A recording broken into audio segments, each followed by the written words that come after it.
మరి ఈరోజు నూతన ఎన్నికై సర్పంచులుగా ఉప సర్పంచులుగా వార్డు మెంబర్లుగా భారతీయ జనతా పార్టీ మద్దతుతో ఎన్నికైనటువంటి నా సోదర సోదరి మనందరికీ కూడా హృదయపూర్వక శుభాకాంక్షలు తెలియజేస్తా ఉన్నా.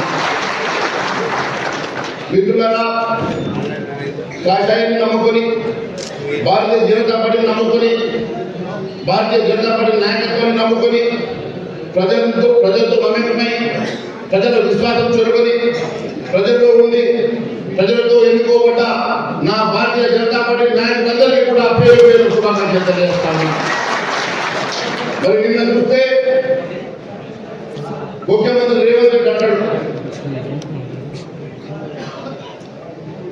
టిఆర్ఎస్ కాంగ్రెస్ కలిసి పోటీ చేస్తున్నాడు. రేవంత్ రెడ్డి అబద్ధాలకు అడ్డ. రేవంత్ రెడ్డి అనే వ్యక్తి గత నాకు 20 సంవత్సరాలుగా తెలుసు. నిజం మాట్లాడాడు, ఏది మాట్లాడినా సూటిగా మాట్లాడాడు. ఎప్పుడు కూడా ఇలాంటి అబద్ధాల నోటితో అబద్ధాలు తప్ప ఒకటి మాట్లాడాడు. టిఆర్ఎస్ పార్టీతో కలిసి పనిచేసింది ఎప్పుడైనా కాంగ్రెస్ పార్టీ, భారతీయ జనతా పార్టీ ఎప్పుడు టిఆర్ఎస్ తో కలిసి పనిచేయలేదు. భారతీయ జనతా పార్టీ ఎప్పుడు నికాస్గా నిలబడేది.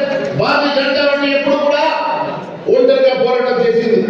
కానీ గతంలో చూస్తే కాంగ్రెస్ టిఆర్ఎస్ కలిసి అధికారాన్ని పంచుకున్నారు, కలిసి పోటీ చేసింది.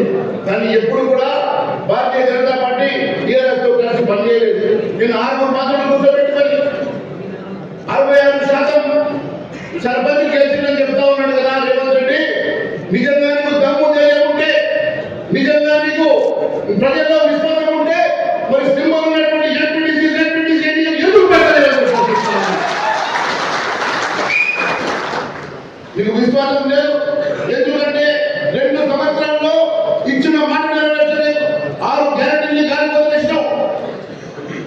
420 హామీని గాలి వదిలేసి ఈరోజు కేవలం అవినీతిని నమ్ముకొని, కుంభకోణాన్ని నమ్ముకొని ఈ రాష్ట్రాన్ని అధోగతి పాలు చేస్తున్న రేవంత్ రెడ్డి, నిజంగా నీకు దమ్ము ధైర్యం ఉంటే ఎన్నికలకు బ్రహ్మరెడ్డి నేను సవాలనుకుంటా ఉన్నాను. ఇప్పుడైనా ఎంపీటీసీ జెడ్పీటీసీ ఎన్నికల కోసం అసెంబ్లీని చర్చిస్తారట. మరి సర్పంచ్ ఎన్నికల కోసం ఎందుకు చర్చించలేదు? సర్పంచ్ ఎన్నికల కోసం చర్చించిన ముఖ్యమంత్రి ఈరోజు ఎంపీటీసీ జెడ్పీటీసీ ఎన్నికలు కావాలంటే అసెంబ్లీలో చర్చిస్తారట. ఎందుకంటే ఆయనకు తెలిసిపోయింది ఈ రాష్ట్రంలో ఎక్కడ కూడా కాంగ్రెస్ పార్టీ గెలవలేదు. గెలిచిన అందరినీ కూడా వారి నంబర్గా చెప్పుకుంటా ఉన్నారు. గెలిచిన వారందరినీ కూడా మామూలుగా చెప్తా ఉన్నారు. ఎన్ని రకాలుగా చెప్పు ప్రయత్నం చేసినా మీరు 40% కూడా దాటదంటున్నాడు. నేను అడుగుతా ఉన్నాను, నిజంగా మరి మీకు నిజంగా 40% ప్రజల్లో విశ్వాసం ఉండి 60% సర్పంచ్ గెలిపించుకుంటే మరి ఎంపీటీసీ జెడ్పీటీసీ ఎన్నికల కోసం, మున్సిపల్ ఎన్నికల కోసం ఎందుకు ముందుకు వస్తారేమో సమాధానం చెప్పాలని కోరుతా ఉన్నాను. మిత్రులారా, ఈ రాష్ట్రంలో అనేకమైనటువంటి కుంభకోణాలు గతంలో మీరు చూస్తే నేను మాట్లాడినా ఈ రాష్ట్రంలో బీటెక్స్ ఏ రకంగా వసూలు చేస్తున్నారో చెప్పినా, ఈ రాష్ట్రంలో యూటెక్స్ ఏ రకంగా వసూలు చేస్తున్నారో చెప్పినా, ఈ రాష్ట్రంలో ఆర్ఆర్ఎస్ ఏ రకంగా వసూలు చేస్తున్నారో చెప్పినా. అంతేకాదు అనేకమైనటువంటి కుంభకోణాలు, సివిల్ సప్లైస్ కుంభకోణాన్ని మనమే బయటపెట్టాం. భారతీయ జనతా పార్టీ గత 2 రోజుల నుంచి పోరాటం చేస్తా ఉన్నది హిందూ పాలసీ మీద. ఈ రాష్ట్రంలో హిందూ పాలసీ తీసుకొచ్చి దాదాపు 6,59,000 కోట్ల రూపాయల ఆస్తుల్ని కొల్లగొట్టడానికి ఒక పథకం చేసుకున్నారు. మరి ఆ వాస్తవాలతోటి ఆధారంతో బయట పెడితే ఈ కార్యక్రమం బయటకు ఎట్లా వచ్చినాయని దాని మీద విశ్లేషణ పెట్టాడు తప్ప ఇది వాస్తవము లేకుంటే ఇది అబద్ధమని చెప్పే ధైర్యం ఈ ముఖ్యమంత్రికి లేదని చెప్పి తెలియజేస్తా ఉన్నారు. నిజంగా ఈ ముఖ్యమంత్రికి విశ్వాసం ఉంటే హిందూ పాలసీ మీద విశ్లేషణ చేస్తున్నాడు, హిందూ పాలసీ మీద ఎంక్వైరీ చేస్తున్నాడు. కేవలం ఈరోజు ఏదో ఒక రకంగా ఈ రాష్ట్రాన్ని దోచుకోవడానికి, ఏదో ఒక రకంగా అవినీతిని ముందుకు తీసుకెళ్ళడానికి మాత్రమే పనిచేస్తున్నాడు తప్ప ఈ రాష్ట్రంలో నిన్న చెప్తా ఉన్నాడు ముఖ్యమంత్రి ఇంకా 10 సంవత్సరాలు నేను ఉంటానని. అయ్యా ముఖ్యమంత్రి, 10 సంవత్సరాలు దేవుడు నిత్యగండం 5 ఏళ్ళు అవసరం.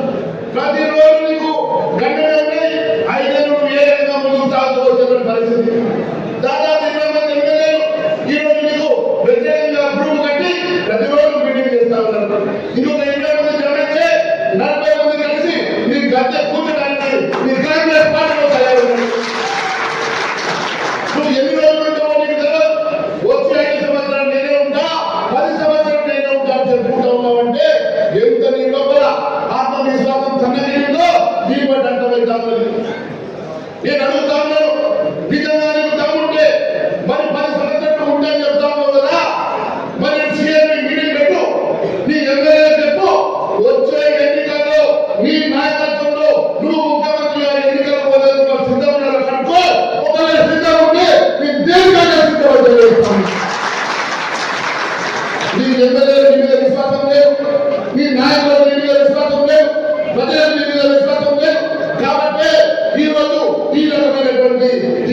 ఖచ్చితంగా నరేంద్ర మోడీ గారి నాయకత్వంలో మా అందరి రాష్ట్ర సారథ్యంలో భారత